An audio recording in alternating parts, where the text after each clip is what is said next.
Le 23 mai 1998, dans les rues de Paris, 40 000 personnes manifestent pour ne jamais oublier ce que les esclaves ont subi.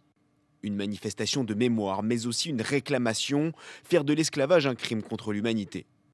Une marche qui lance le processus. Fin 1998, Christiane Taubira, alors députée de Guyane, dépose une proposition de loi avec la reconnaissance de l'esclavage comme crime contre l'humanité en article 1er. Parce que cet article 1er contient tout le souffle de nos élans, toute la vigueur de notre détermination à refuser silence et complicité au crime.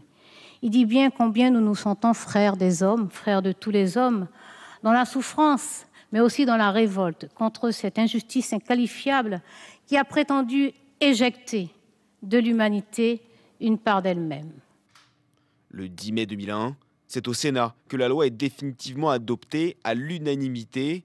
Dans les tribunes du public, Christiane Taubira, qui porte la proposition de loi à l'Assemblée nationale, suit concentrer les débats.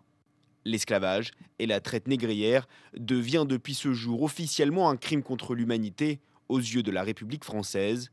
Cette loi prévoit par ailleurs l'introduction de cette période dans les programmes scolaires.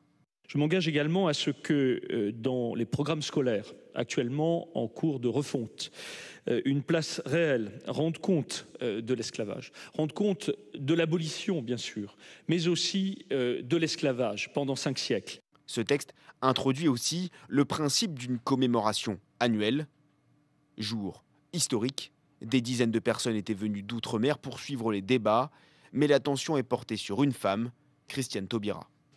Je vois enfin l'espace dans lequel nos enfants vont évoluer, marqués par l'esprit tutélaire des grands marrons, des femmes, des hommes qui ont toujours résisté jusqu'au sacrifice suprême. La France est le premier pays à avoir déclaré l'esclavage crime contre l'humanité. Il est à ce jour toujours le seul.